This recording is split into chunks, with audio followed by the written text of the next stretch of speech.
Beste, please go ahead, ma'am. Thank you, Michael. Hello, everybody. My name is Beste. I am leading the Investor Relations Department of lker Bisku. Welcome to lker Bisku's Full Year 2025 Results webcast.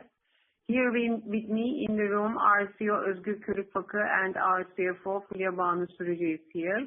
Now I leave the ground to our CEO Özgür Bey. Please. Thank you, Beste. Good morning, good afternoon, everyone, wherever you are.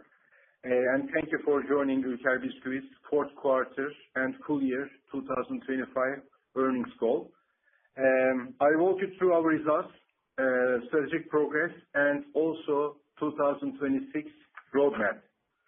I'll start with key highlights, then review operation and financial performance, and close with our outlook and 2026 growth plan. And then, as usual, we will take a few questions at the end. Looking at the key highlights, 2025 was a resilient year despite of softer demand and regional challenges. We maintained our leadership in Turkey and strengthened regional competitiveness. Innovation scaled strongly, contributing meaningfully to the growth. Balance sheet discipline remains as a core strength of ours, and ESG progress continued to differentiate lker in our sector as a pioneering company. Looking at the macroeconomic highlights, Turkey operated in a high inflation environment with low confidence consumer environment. Looking at the inflation, is around, we finished the year with 30.9% consumer inflation, where the PPI was slightly lower than that with 27.7%. Looking at the breakdown of the inflation, the highest inflation we see in the education with 66%, and rent following with 49.5%. And then afterwards the food with more than 28%. GDP expectations remain in slow single digits, reflecting a cautious backdrop compared to previous years. Consumer confidence stayed around mid-80 levels throughout the year. Despite of this challenging environment, we navigated these conditions with disciplined executions and pricing discipline and cost control. Now let's look at the key messages that we would like to highlight today. We preserved our leadership position in Turkey and the broader MENA region. Top line, we closed the year with a top line growth of around 2% in a global commodity volatility and inflationary environment. The new product launch contributed 12% of our net sales, reaffirming lker's ability to capture shifting consumer trends. With our successful refinancing operations, we strengthen our liquidity visibility by extending our maturities to 2030 and 2031 overall. With net debt to EBITDA ratio, with one net debt to EBITDA ratio, lker continued to maintain its healthy balance sheet structure. By increasing our ESG score by 8 points, we become the highest scoring food company in Turkey, which is a really strong strength of lker, differentiating in the market. Looking at the new product launches, in Q4 alone, new product launches delivered 9% of the snacking revenue, demonstrating the strength of our innovation funnel and the speed of consumer adoption. lker's brands carry tremendous trust, which allows new launch to gain instant shelf visibility, strong support from retail partners, and rapid consumer trial.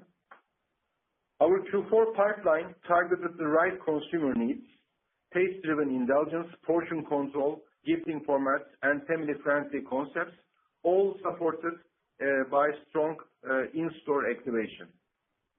The velocity of our launches was significantly above category norms, reinforcing that Ülker's innovation resonates quickly and deeply with consumers' needs. And looking at the full year 2025 revenue contribution of the new product launches, in domestic Turkey, it contributed 14%. Here on the screen, you see the 3-year contribution of the innovations. As usual, we share the 3-year contributions. Domestically, it has 14% contribution. Internationally, it is 6%, and in average, it boils down to 12% contribution.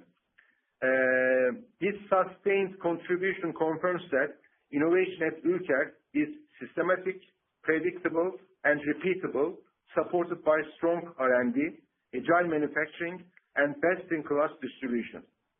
Looking ahead, strengthening repeat purchase, premiumization, and export-ready concepts will help us unlock even more value from innovation across 2026. Now let's look at the sustainability. As highlights, this year we strengthened our leadership in sustainability with measurable and globally recognized achievements. We maintained our number 1 position in the London Stock Exchange Group ranking and placed among the world's top 10 in chocolate sustainability. Our strong climate and supply chain strategy was reaffirmed with an A rating from CDP's Supplier Engagement Assessment. We completed our transition to 100% recycle-ready packaging. We launched the Fiscal Year Bio-fortified limited edition, which was developed with Sabancı University, and continued to advance our Beyond Cocoa and Beyond Hazelnut programs, deepening our partnerships with cooperatives in Ivory Coast and supporting local communities in the Black Sea region. In Giresun, in Black Sea region, we expanded good agricultural practices, gave training to our farmers, half of whom are women. Our regenerative agricultural pilots delivered promising outcomes, guiding our plan to scale to at least 10,000 acres. With these steps, our ESG performance rose to the top 3% of companies globally, reflecting our long-term commitment to responsible growth and resilient value chains. And looking at the corporate communication highlights, in 2025, our communications and brand initiatives significantly increased Ülker's visibility and audience engagement.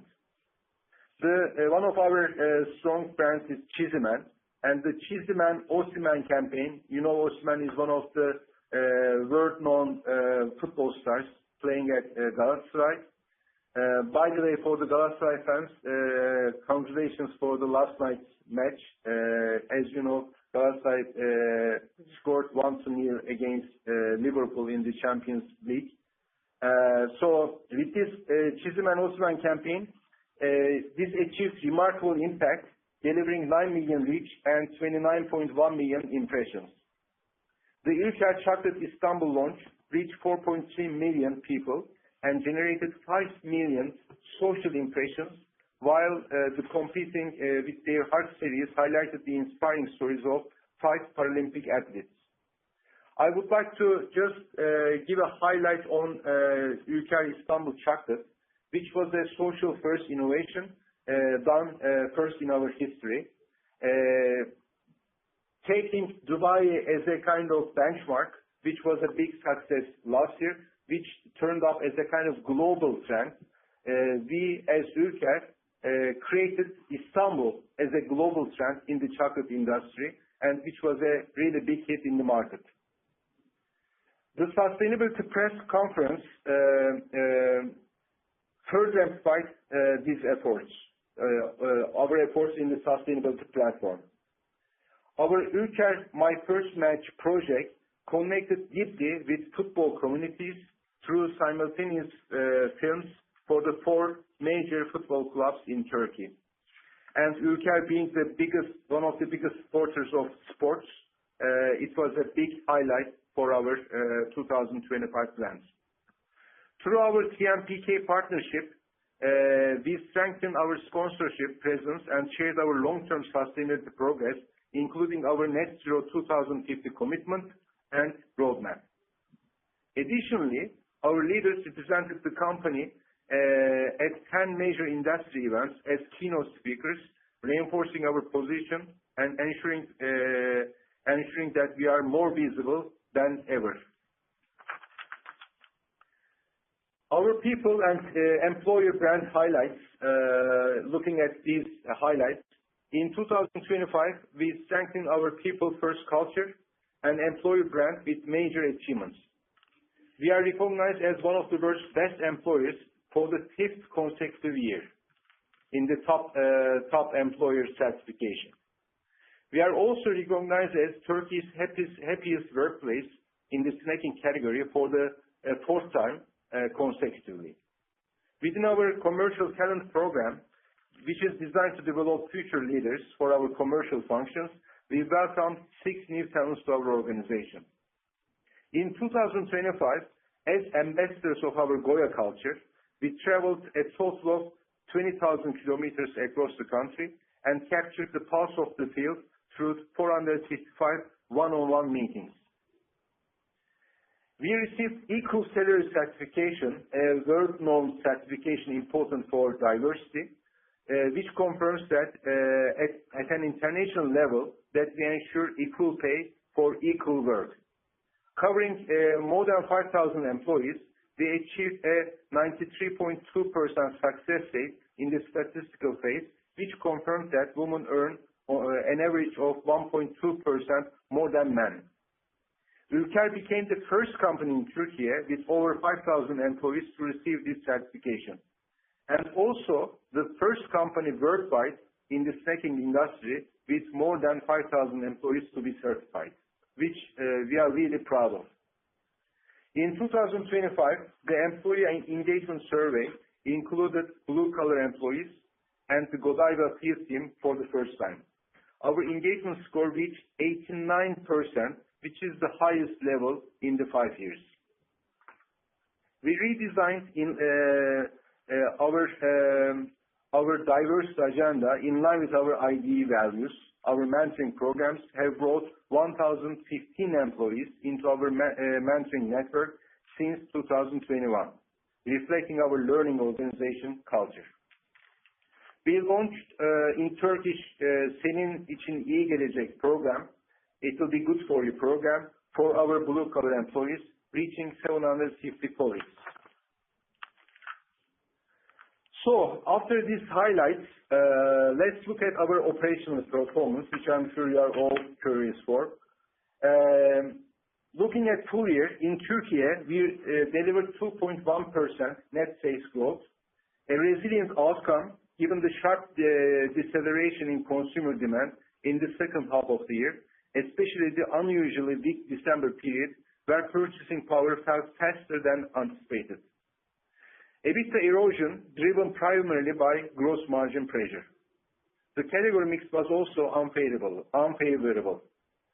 Chocolate is one of our highest margin segments and nearly half of our portfolio, and the chocolate market contracted by 7.5% in volume in the market in the last quarter, and our own sales followed that trend in line with the market, creating a margin dilution despite of our strong market share leadership. Despite these pressures, our underlying brand strength remains powerful, and we expect demand to normalize gradually throughout 2026. Exports grew by 8.3% for the year, with some EBITDA erosion, mostly due to the spillover from the Middle East market weakness. The Middle East was the most challenging region in 2025. Full year net sales declined by 1.4%, while EBITDA dropped by 25%. The major driver was the severe FMCG market contraction in Saudi Arabia, where Q4 was the weakest quarter in the last 2 years, with the market down by 4.6% in value and 4.7% in volume. Low consumer confidence, intense promotional pressure across modern and traditional trade, and a rapid shift towards value-seeking behaviors all led to weaker volumes. In Q4 specifically, our EBITDA margin fell to 10.3%, the lowest of the year. This was not a structural issue with our brands. It was an external market shock compounded by a strong prior year base. North Africa remained a major bright spot for our company. Net sales grew by almost 29% for the year, supported by effective pricing, mix management, and solid commercial execution. In Q4, volumes accelerated with 14.1% growth, benefiting from a more stable inflationary environment. EBITDA margin improved by 233 basis points, thanks to tight overhead control. This region continues to demonstrate strong consumer momentum and strategic importance for ülker. Looking at Central Asia delivered 20.3% net sales growth for the year. EBITDA declined 11.8%, but this was fully planned. We intentionally reinvested our gross profit gains into marketing, distribution, and brand building to secure long-term share and visibility. Q4 was the strongest quarter of the year, showing clear momentum heading into 2026. This region remains highly strategic, and our investments are already translating into improved consumer demand. In summary, despite of extremely challenging market environment, full year 2025 was the year of diverging regional dynamics, strong growth in North Africa and Central Asia, resilience in Turkey despite of a sharp market slowdown, and clear external headwinds in the Middle East. Across the board, brand strength, our pricing discipline, execution power, and long-term investments allowed us to protect the business in 2025 and position ülker for healthier, more balanced growth in 2026. In Central Asia, Uzbekistan is an important opportunity for us, which we see as one of the most strategically important growth engines in our international portfolio. Uzbekistan represents a unique combination of scale, demographic strength, and category under penetration. With a population of more than 37 million people, which is the largest consumer market in Central Asia, and more importantly, it's a market where modern trade continues to develop and where snacking categories are still structurally young. This gives ülker a long runway for sustainable and profitable growth. First of all, Uzbekistan has strong market fundamentals. The total snacking market in Uzbekistan is estimated at around $1.27 billion for 2025, and it is forecasted to grow at approximately 7% CAGR through 2030. This is one of the highest growth rates across all the markets where we operate. The core drivers are clear: a young and growing population, rising disposable income, and the steady expansion of organized retail, currently at only about 18%, which shows how early we are in the development curve. In short, Uzbekistan offers the kind of long-term demographic and economic fundamentals that support compounding growth for the next decade. Second of all, Uzbekistan has a strategic role in ülker's Central Asia growth strategy. It's not only a commercial opportunity by itself, it's a strategic anchor market alongside Kazakhstan. These two markets together give us a strong hub in Central Asia, both in terms of manufacturing, logistics, and consumer reach. Positioning ülker as the long-term partner of choice in Uzbekistan trade will strengthen our presence across the entire region, enabling us to scale innovation, optimize logistics, and run coordinated commercial programs that enhance efficiency. Thirdly, we have a strong focus on marketing, brand building, and consumer recruitment in Uzbekistan. Marketing investment in Uzbekistan is another core pillar for our approach. We are building brand equity with localized communication, culturally tailored creative content, and strong visibility programs for our core brands. We are expanding our footprint and route to market strength. We already had a meaningful presence in Uzbekistan, and our ambition is to build a fully nationwide footprint through direct distribution model trade and focused distributors dedicated exclusively to ülker in traditional trade. And overall, to sum up, we see Uzbekistan as a high potential, under-penetrated.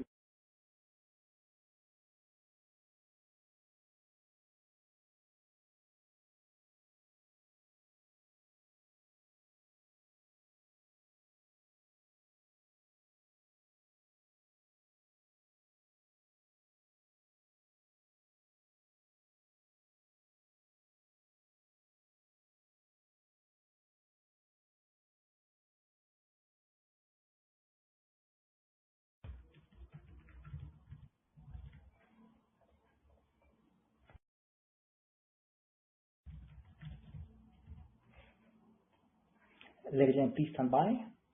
We'll be reconnecting shortly.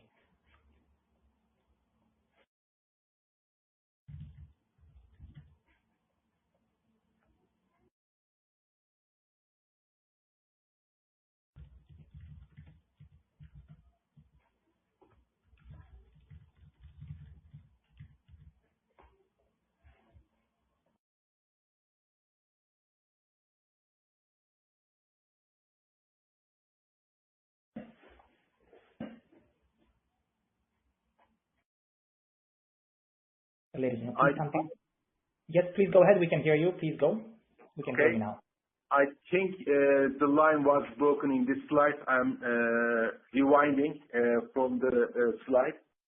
So looking at the full year 2025 revenue breakdown, for the full year, our IAS 29 adjusted revenues reached 112 billion Turkish lira, with a breakdown of 70% domestic and 30% international.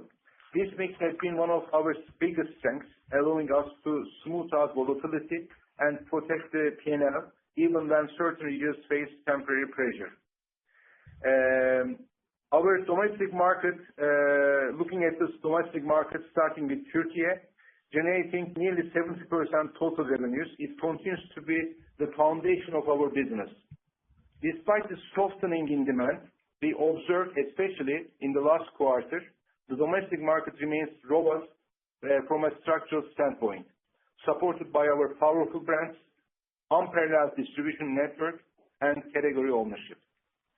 And looking at international markets, which is a growing and strategic pillar for us, 30% of the revenues come from the international operations, which continue to grow ahead of domestic inflation and represent a significant long-term opportunity for ülker. Each of these regions plays a strategic role for us. Together, these markets create a diversified revenue pool that reduces concentration risk and positions us well against economic cycles. A key point here is that our geographical mix is not accidental. It is the result of a long-term portfolio strategy. It allows us to deploy capital more selectively, allocate marketing where marginal returns are highest, and shift supply chain capacity towards markets that are scaling faster. Moreover, this mix ensures resilience. When one region experiences demand softness, as we saw in the Middle East, for example, this year, momentum in North Africa and Central Asia helps offset the impact.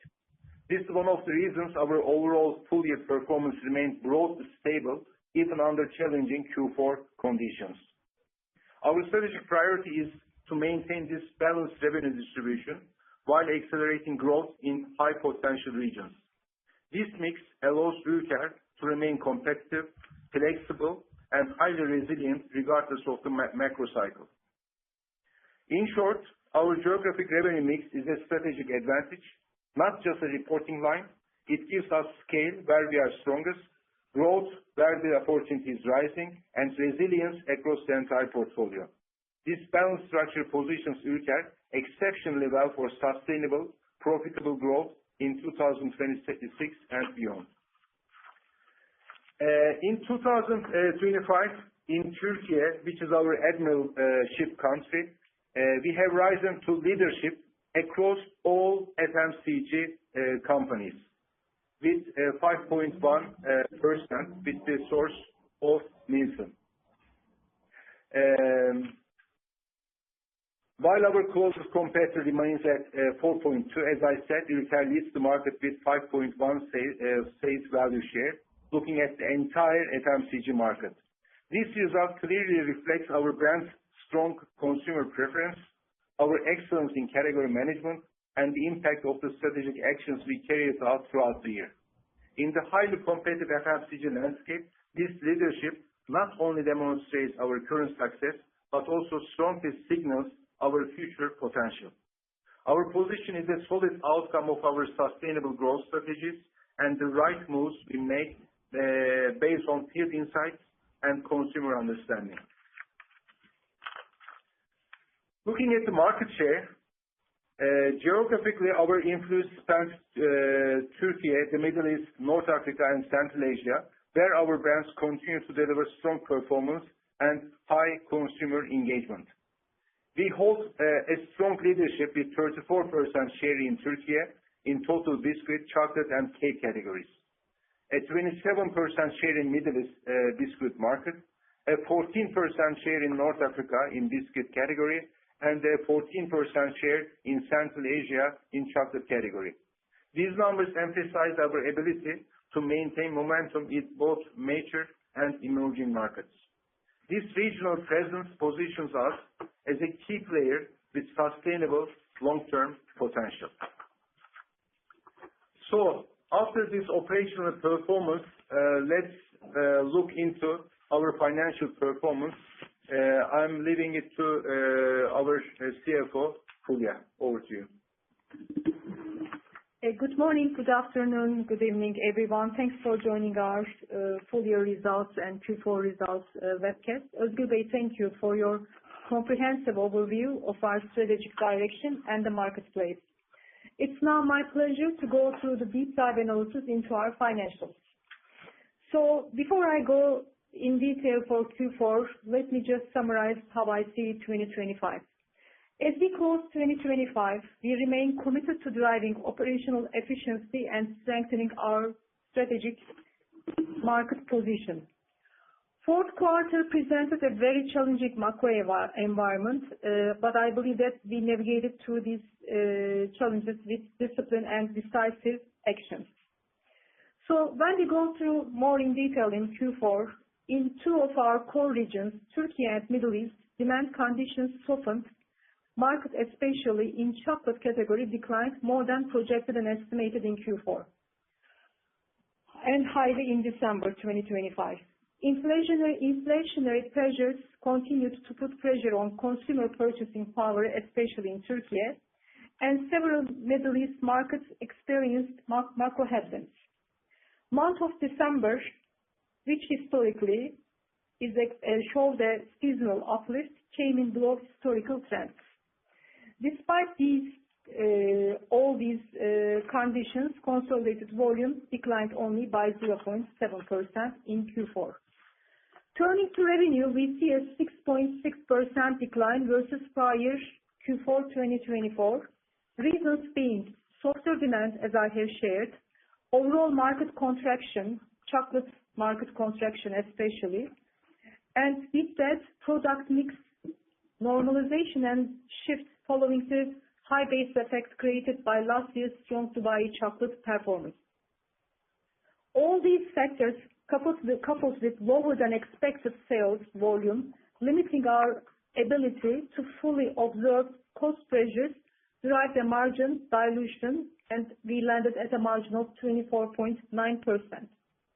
Having said that, I'd like to add that we have continued to implement pricing discipline, cost optimization measures and procurement efficiencies to protect our margins as we did in prior years. EBITDA margin came in at 12.4%, a higher decrease than the gross profit decrease in absolute value terms, mainly driven by high marketing expenditure, which is also investing in our brand equity and investment in our future for short-term, mid-term, and long-term. Net income came out at higher than zero, so we landed at 81 million Turkish lira.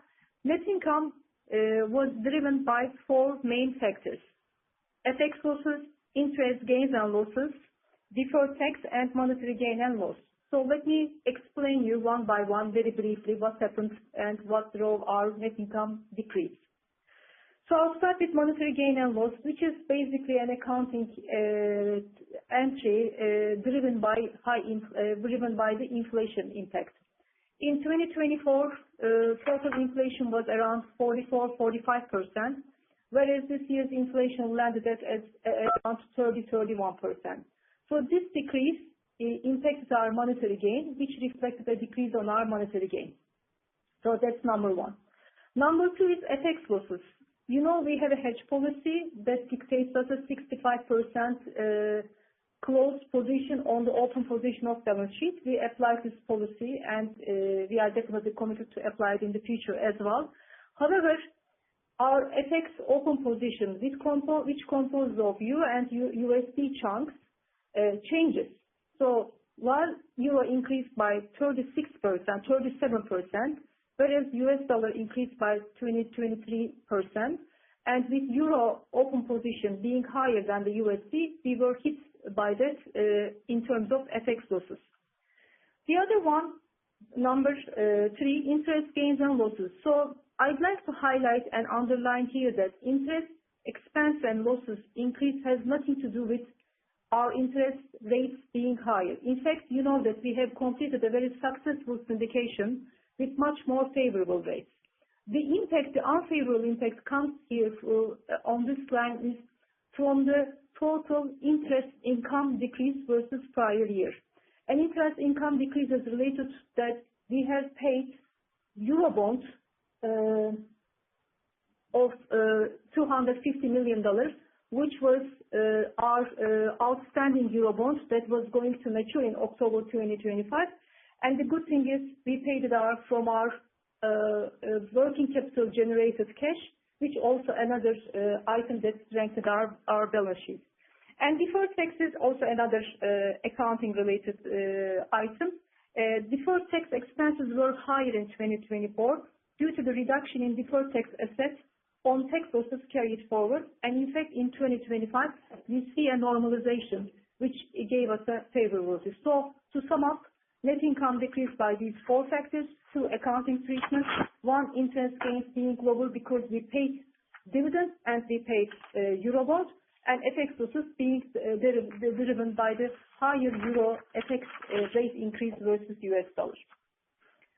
So when we continue with the next page, it's full year consolidated performance.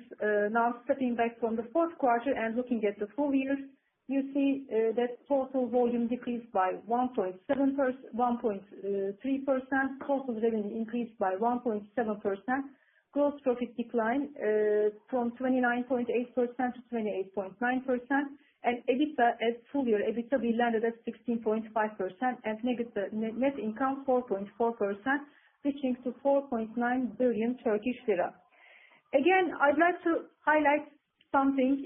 Okay, this is our profit and loss statement, but as you all know, and which I will be talking also shortly on the coming slides, that we strengthened our balance sheet significantly throughout the years with all the actions we have taken. When the challenges are tough in the market, our balance sheet remains solid and strong. We utilized our cash reserves. I mean, as I have shared, we paid our Eurobond and we also paid our dividend last year to reduce debt, and we strengthened our balance sheet, lower future financial risk, and improved our long-term financial flexibility, which is a great asset for a company. So when we go to next page, which is the P&L breakdown by region. Let me start with our domestic performance in fourth quarter. Total revenue decreased by 6.1%, gross profit 24.1%, and EBITDA decreased by 35.7%, landing at 13.1%.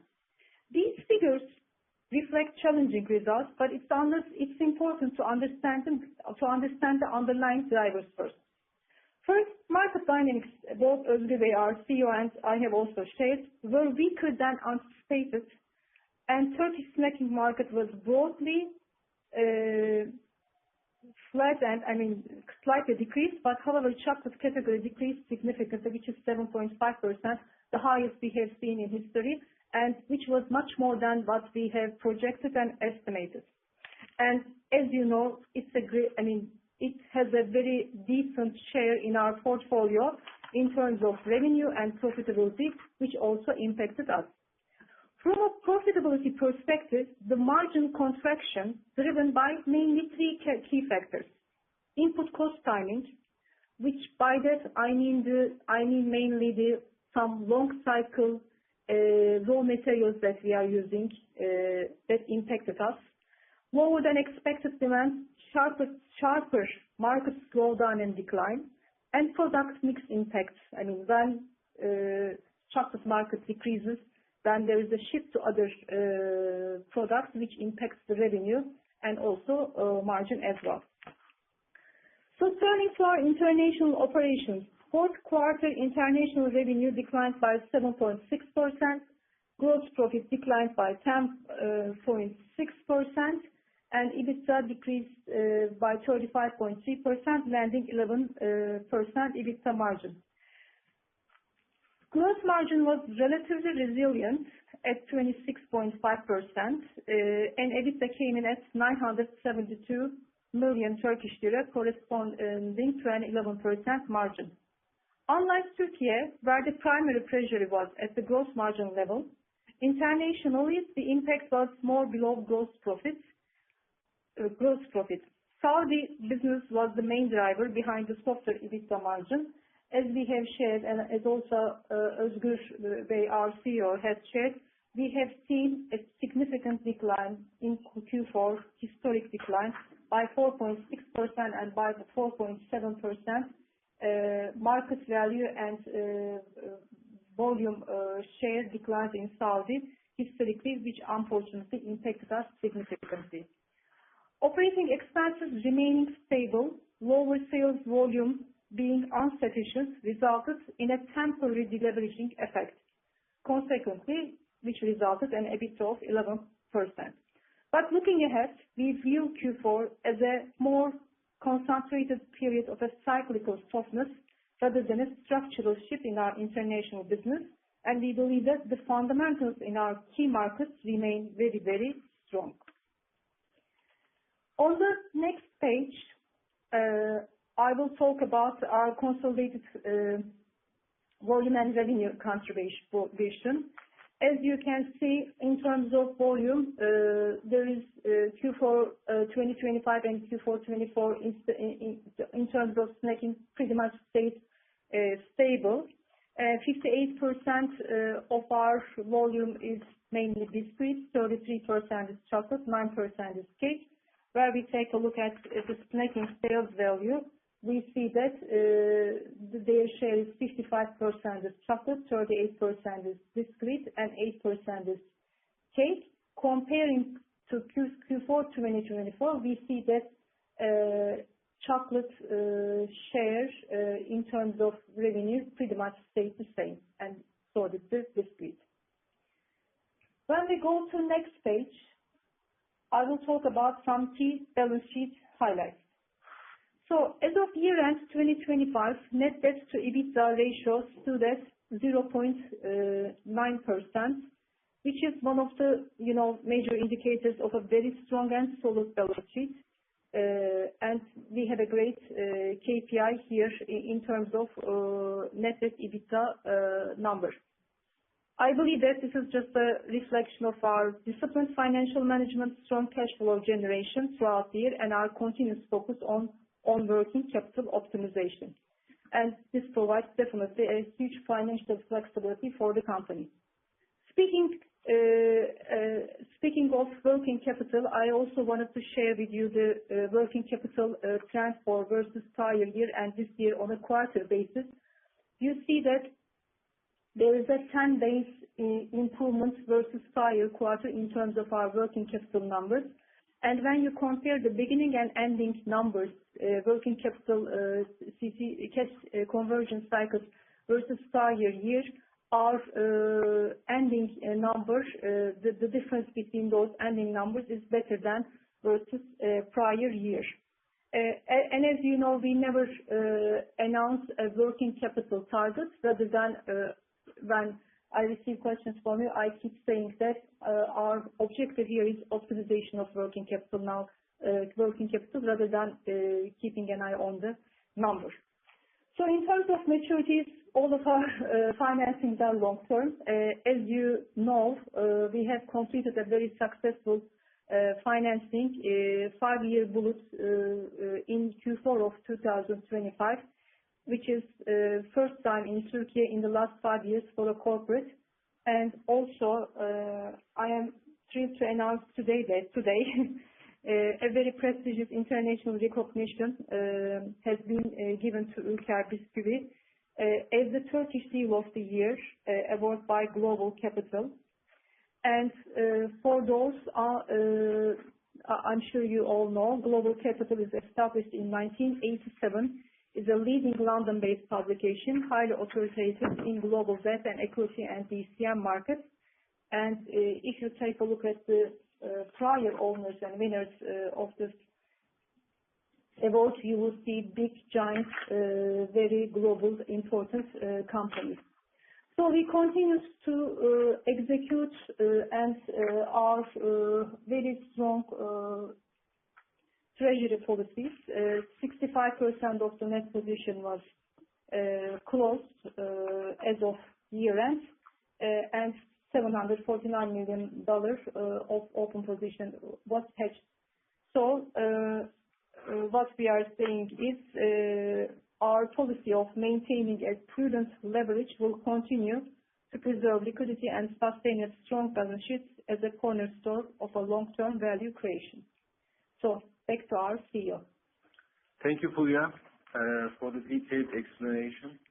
And now let's look at the 2025 results, which we shared last night. As we shared at the beginning of the year, our 2025 guidance targeted revenue growth of 2% to 4% and an EBITDA margin in the range of 17 to 18%. These were our guidance to the market. For the first 3 quarters, we were progressing well and tracking with that framework. However, the fourth quarter brought a sharper than anticipated slowdown, as we explained, myself and Fulya. And as a result, we closed the year slightly below our initial targets. We take our guidance commitments seriously. lker has a strong track record of delivering on what we promise, which makes it especially important to explain clearly what changed. So that's why we try to explain the fourth quarter in more detail.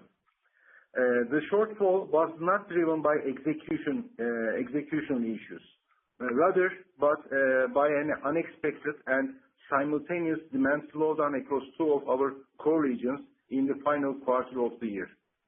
In Turkey, inflationary pressures continued to weigh on consumer purchasing power, and we saw a visible shift towards more cautious spending behavior. December, typically one of the strongest months of the year due to seasonal demand, was materially softer than expected. At the same time, our key international markets, particularly in the Middle East, faced their own macroeconomic challenges. Consumer sentiment softened and order patterns slowed. In Saudi Arabia, for example, the FMCG market recorded its weakest performance in the past 2 years, with volumes declining by 4.7% and value by 4.6%, as I also mentioned earlier. This broader market contraction naturally impacted our performance in the region. That said, we view the fourth quarter as a market-driven event rather than a reflection of any structural change in our competitive position. Our brands remain strong, our market presence is intact, and our operational capabilities remain strong, agile, and resilient. We are proactively adapting to the current environment, refining our product mix and portfolio, strengthening affordability propositions, and carefully aligning our cost structure with evolving demand trends. As we enter 2026, we do so with realism about the environment, but also with confidence. Confidence in our brands, confidence in our teams, and confidence in our ability to navigate volatility while continuing to create long-term value for our shareholders. And I would like to thank you for continued trust and support. So now looking at the 2026 roadmap, our roadmap is guided by the 5H happiness growth model, which serves as our compass for building sustainable, people-powered growth. This model helps us create value and happiness for employees, consumers, and business partners while strengthening our competitive position, addressing consistent, competitive, profitable, sustainable, and people-centric growth. And at the core is our purpose, which is, as we state in our latest platform, where there is ülker, there is happiness, which is the purpose of our company. Our strategic focus for 2026 centers on 5 growth action plan pillars. Firstly, master brand strength, elevating ülker's where there is ülker, there is happiness promise across all touch points. We will grow the core, deepening strength in core categories and brands through quality, accessibility, and consistent execution in all 6 Ps: the product, pack, proposition, promotion, pricing, and place, leaving no stone unturned. This is strategically important as 10 brands in our portfolio is making 50% of our net sales. Thirdly, bigger, better, and fewer innovations. Prioritizing fewer but higher impact innovations driven by consumer insights, leveraging macro and micro trends in the market, positioning consumers at the core of whatever we do. Fourthly, perfect field execution, which is our strong muscle, ensuring excellence in visibility, distribution, and commercial performance.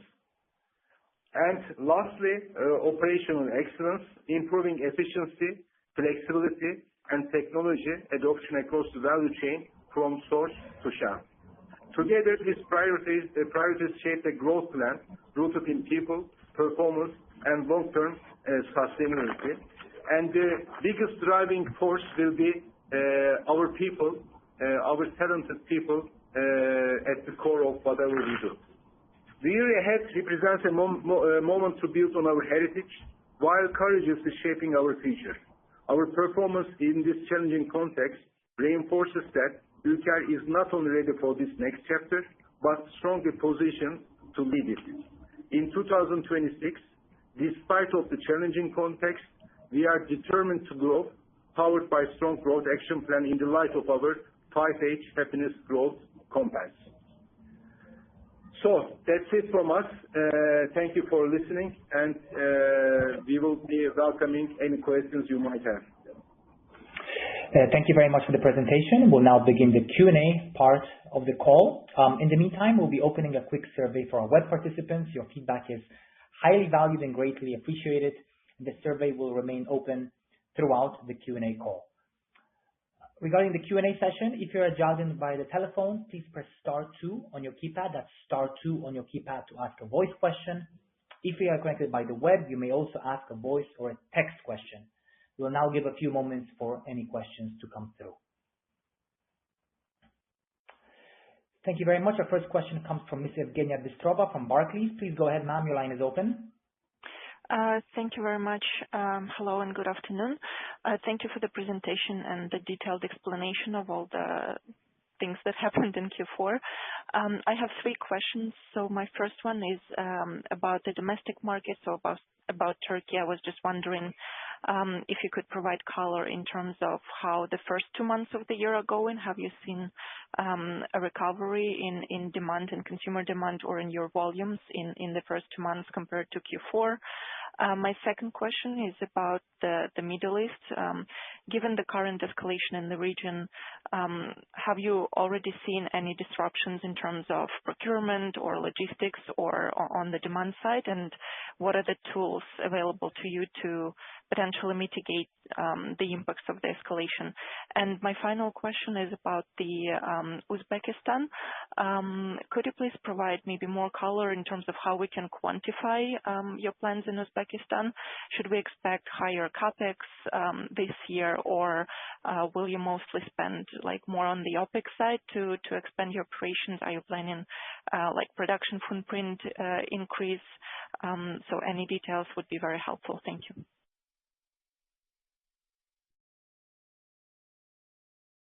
Evgeny, thank you very much for the three valuable questions. Let me start one by one. Firstly, you asked about the domestic market, how we start the year. So we have completed 2 months and 11 days of the third month as of today. Now it's almost finished officially the day.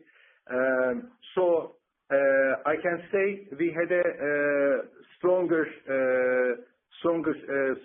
start of the year compared to Q4, and it is definitely a good start to the year.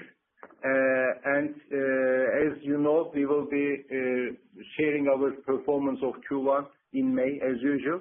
But we are optimistic and we feel confident that it will be a good quarter in Q1 2026. So this is the answer to the first question. In the second question you asked about the Middle East. In Middle East, it's definitely a strategic market for us where we have been operating for many years and where our brand holds a very strong and beloved position. It can be expected that ongoing tension in the region may have some fluctuations in consumer behavior in the short term. However, we consider our presence and the market potential in the region from a long-term perspective. We are closely monitoring the tension in the region, as all of us are doing these days. While we have not yet seen sufficient data flow that will require a revision of our targets, our action plans are ready for different scenarios. So we continue to follow up the situation, but currently we don't see significant issues that will need to change our plans in the short term. We are cautiously optimistic about the Q1 performance overall, and we will continue to follow up the ongoing situation in the Middle East. Coming to your third question about Uzbekistan. Uzbekistan is obviously an important opportunity for us in Central Asia. As I explained, it is the biggest population market, which is the growing market opening up. So that's why we will really be focusing on Uzbekistan.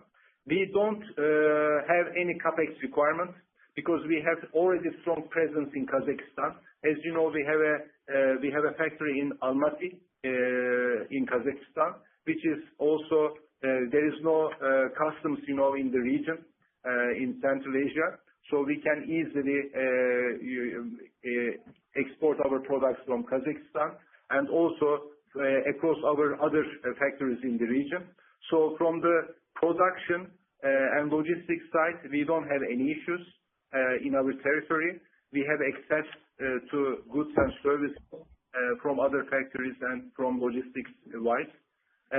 Having said that, obviously, we will be investing in our brand, investing in our people in the region to boost our business in the region in the upcoming months and quarters. That's the answer.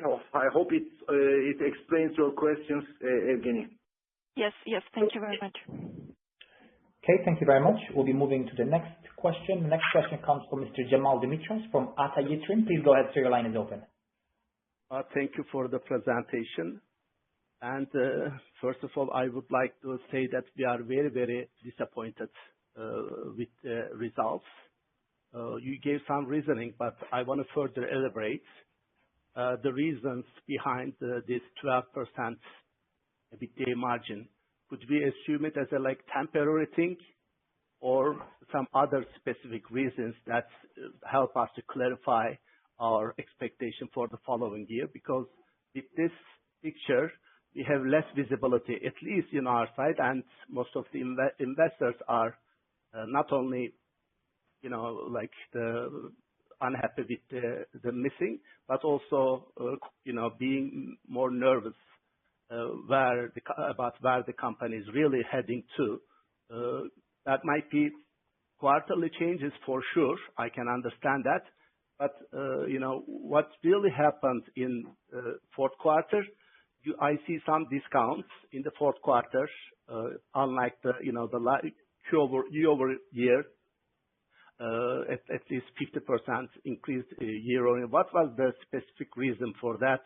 Because the slowdown didn't come all of a sudden. We see the market conditions, and we don't see that much, the crash. If it's not specific to confectionery, maybe you can just mention it because we are also following the FMCG market.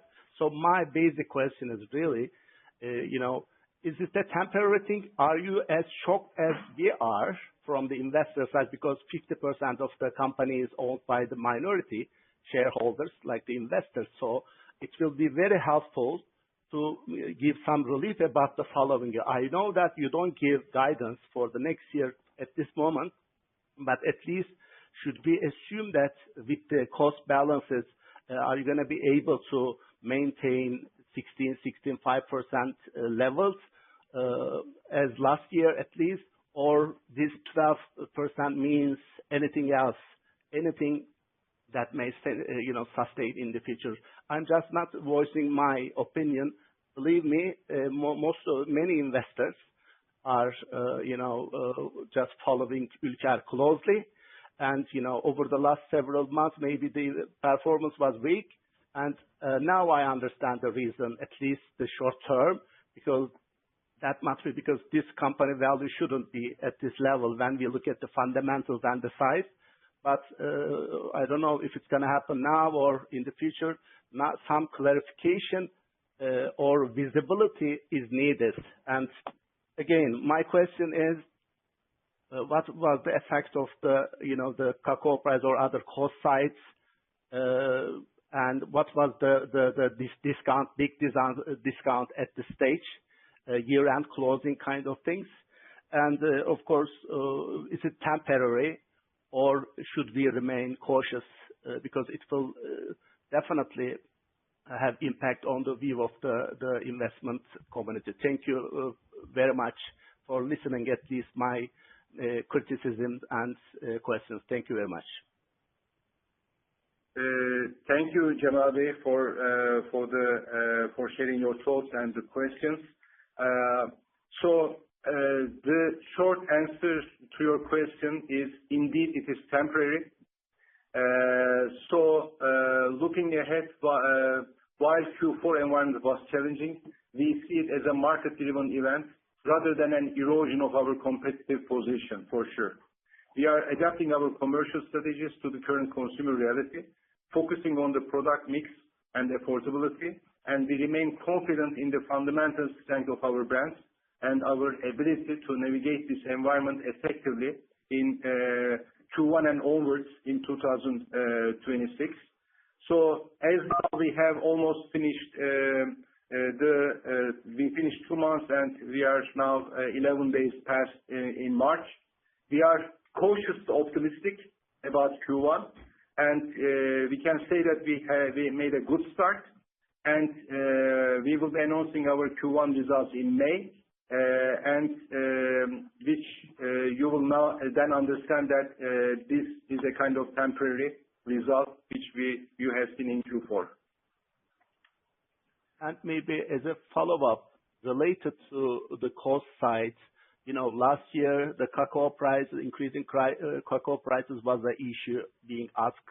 I know the company structure, but that was the reason. And now the cocoa prices are coming down. Did it have any impact on the transition period on your costs? Because I'm trying to find some, the reasoning about this temporary thing. Maybe could you comment more on the cost side, production cost side, and because you're selling to the other companies, the sales companies. So the cost side, could we assume that that side is stabilized, especially in the cocoa side, or you're hedging possibly your positions? Any comment on that too? Thank you. So obviously, cocoa has been a roller coaster in the macro environment, which all the companies and all the relevant parties are following very closely. While we are pleased to see a correction in cocoa prices, the P&L benefits are not immediate. Our response will be strategic and disciplined to that, which we have done in 2025 and we will continue to do in 2026. We will not chase spot prices down, but will instead focus on preserving our profitability through our established pricing strategy and discipline, and by effectively using our strong innovation capabilities to adapt to the new cost environment that we have. First, regarding the impact on our P&L, it is crucial to understand that there will be a significant lag effect, as we all see in other competitors in the market from their public statements as well, including the big players you follow. The benefit of today's lower spot prices, we believe, will not be immediate in the market.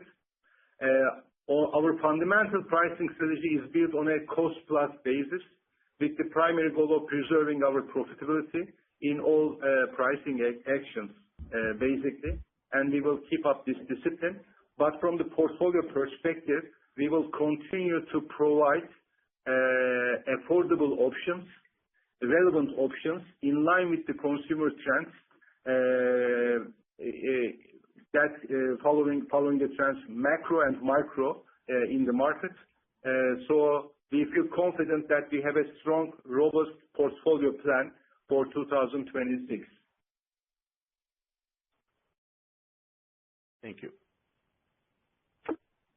Thank you very much. We'll be moving to the next question. Next question is from Mr. Ivo Kovacev from JO Hambro. Please go ahead, sir. Your line is open.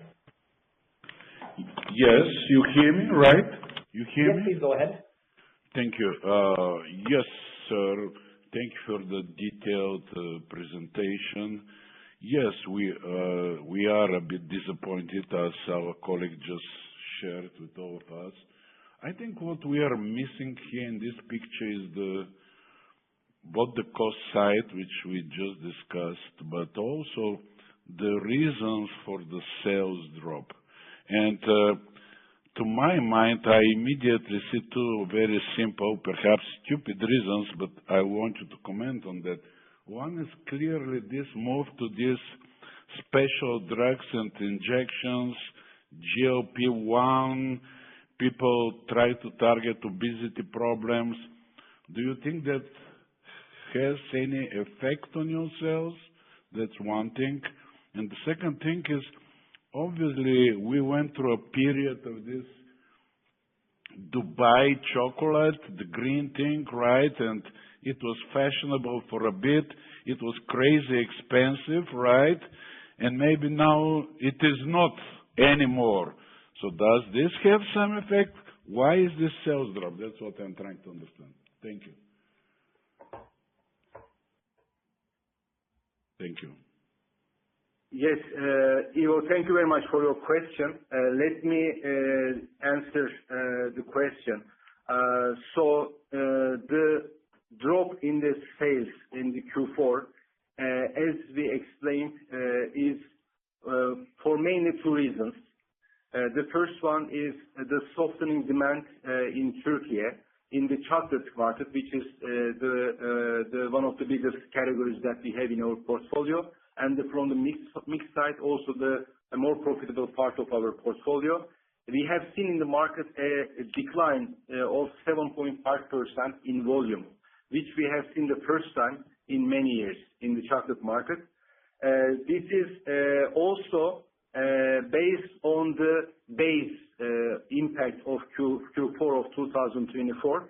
As you rightly said, Dubai was a craze starting in October in 2024, which the wave of Dubai has slowed down. So that's why Q4 of 2025, competing with the Q4 of 2024, which we had a high Dubai base. This was one of the explanations why we had seen a drop in the chocolate market, which we see as a kind of normalization, basically. But since it was a huge increase in Q4 of 2024 as a base of Dubai, we have seen a shocking decline of chocolate in the Q4 of 2025, which we see as a kind of base correction. That's why, as I said earlier, we anticipate this as a kind of temporary change in the market. Now that the market is stabilized, we anticipate that this is temporary. The second reason, as we explained, is the Middle East, and especially coming from Saudi Arabia, with significant market contraction, almost 5% in volume and value, so which led this kind of contraction in the Q4. As I said, this we find as temporary. We don't see this impact of the other reasons you mentioned in the market, like GLP-1 and so forth. As I said, we see those as kind of temporary. Now we believe that the markets are stabilizing, and we are cautiously optimistic that Q1 onwards it will get to the track, and we can say that we had a good start to the year.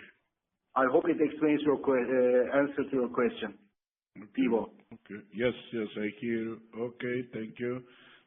So even I, frankly, if I have to share that, even I buy less chocolate nowadays, or I try to buy less, okay?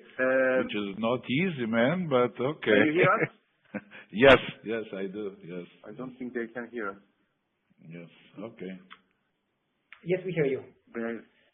We hear you. Thank you very much for the question. Our next question is from Mr. Ali Karim from Gedik Investment. Please go ahead, sir. Your line is open. Yes, just a question on your raw material inventory. When will the inventory that you bought in the first half of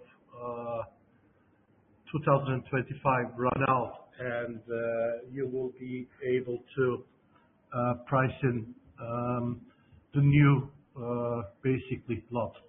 That's the question that I have.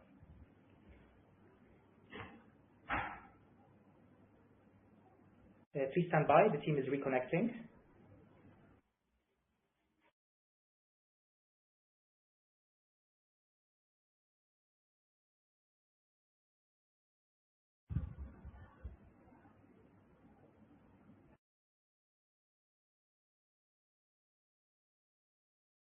Hello, Mr. Özgür, can you hear us? Okay, please stand by. The team is reconnecting shortly.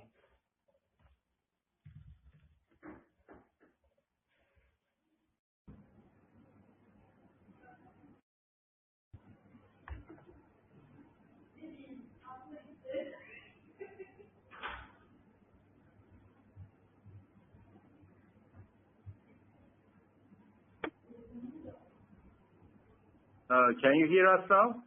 Yes, we can hear you. Thank you for reconnecting. If you can please, Mr. Ali, please once again repeat the question about inventory from Gedik Investment. Sorry, Yes. Michael, just one question. Did you hear my answer to Ivo? No, to Ivo, yes, we heard Ivo's answer. Ivo confirmed that he's fine with the answer. Okay. And then we moved on to the next question from Mr. Ali Karim about inventory. I will let him maybe repeat the question once again. Okay, thank you, Michael. Yes, the question is, when will the inventory that you bought during the first half of the year run out, and you will be able to operate on new inventory in the next cycle? That's the question.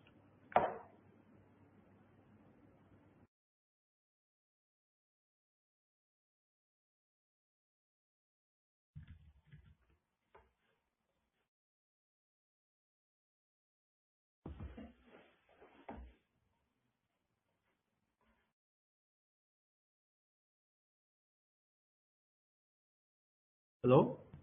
Yes, hi. Sorry, Ali Kerim. Sorry, can you hear us now? We can hear you now, yes. Now we can hear you. It was on mute apparently. Sorry for that. The significant inflation in the global cocoa prices, which increased the value of our own hand stock, is definitely a fact. And secondly, softer than expected sales in the fourth quarter also played a role in increasing inventory balance, basically. This is what I can say. Additionally, there is Ramadan impact as well. We started to produce and pile up inventories for Ramadan, gifting sales earlier than previous year, because every Ramadan, the Ramadan is coming 10 days prolonged impact. This had another impact on higher inventory balance in year-end. So all of these are in line with our plan. So we don't see any kind of surprises in that in terms of inventory build-up, Ali Kerim. So hope it answers your question. Well, actually, what I'm trying to find out is when you will be able to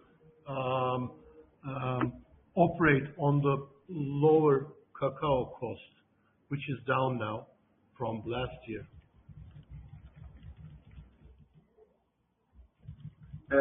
Thanks. So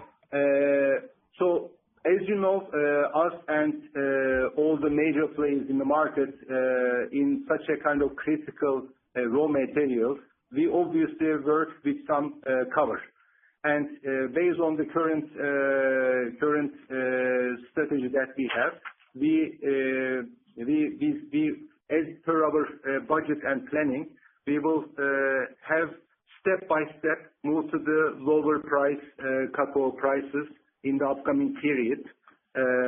So obviously we don't disclose the precise timing of that one, but in the upcoming months, step by step, it will be also reflected in our portfolio as per the inventory. Thank you. Okay, thank you very much. Our next question comes from Ms. Erica I from MetLife Investment. Please go ahead, ma'am. Your line is open. Good afternoon. Thank you for taking my questions. I got two quick ones. One is, again, on cocoa inventory, purchasing. I know that you hedge in advance your purchases. So shall I expect a delayed benefit by 6 months at least? I mean, can you remind me how far in advance you purchase cocoa? And the second one would be on Middle East total revenue exposure. You have a direct exposure, I think, of 10% of total revenue, but then you have also exports from Turkey.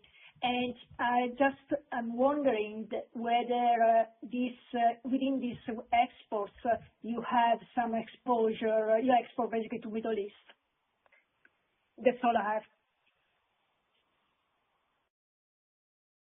Yes, Erica, thank you very much for your two questions. Let me start from the first one. As I said earlier, answer to Ali Kerim basically.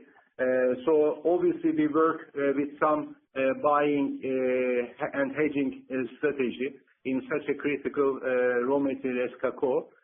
So step by step we will see the new price impact in our portfolio. As you can naturally anticipate, we cannot disclose the precise timing of that, but by the time over the upcoming period, we will start to use lower and lower prices throughout the time period on cacao purchasing. In terms of the Middle East revenue exposure, so Middle East, as I explained earlier, makes 10% of our total net revenue by region. looking at the breakdown of the revenues. And we have many countries in this region, and currently we don't see a significant disruption in our business in those countries. And we currently have a decent level of stock in the market, in our distributors as finished goods. So currently in the consumer reach, we don't see an issue. We provide our products in those markets. Having said that, we closely follow up the situation, the conflict in the region. Depending on how long the issue prolongs, we are closely following that up. So currently, we did a very scrutinized risk assessment in all the countries, and as you know, we are supplying those regions through our factories in our region. We have 13 factories in the region, 2 factories in Saudi Arabia, 1 factory in Kazakhstan, 1 factory in Egypt, and 9 factories in Turkey.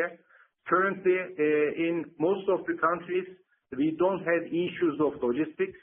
There are only 4 countries that we see some short-term disruption in the sea logistics: Bahrain, Qatar, Kuwait, and United Arab Emirates.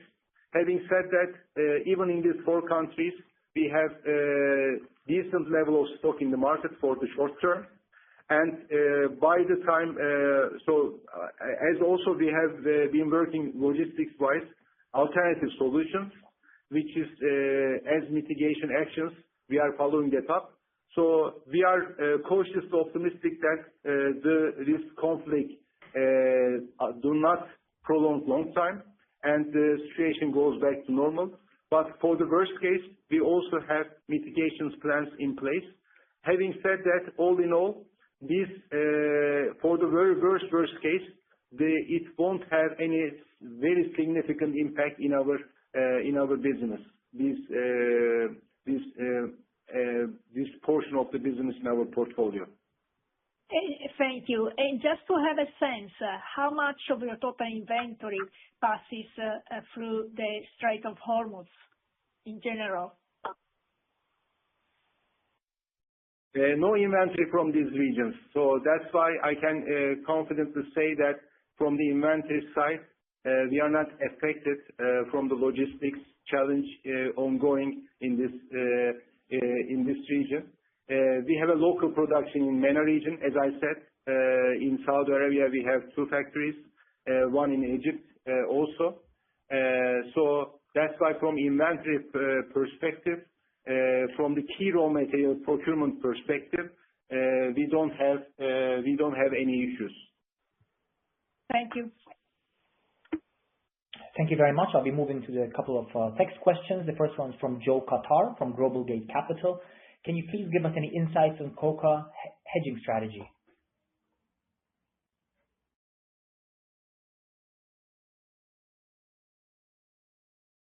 So let me give it to Fulya to give an answer to that one.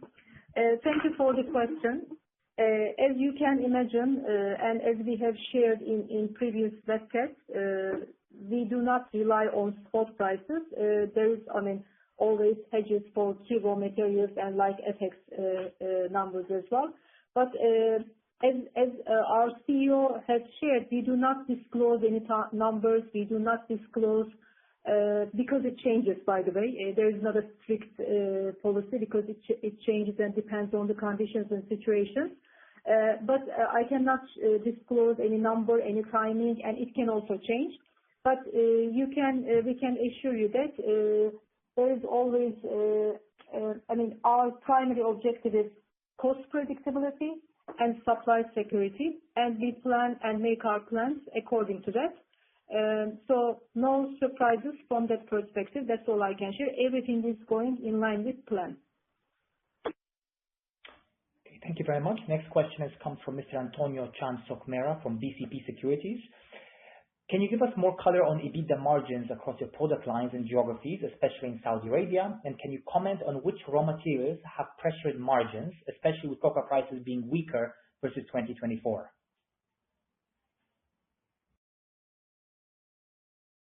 We do not, again, thank you for the question. We do not disclose EBITDA by category, so that's why I cannot share it with you right now. Raw material pressure, it's the same as Turkey.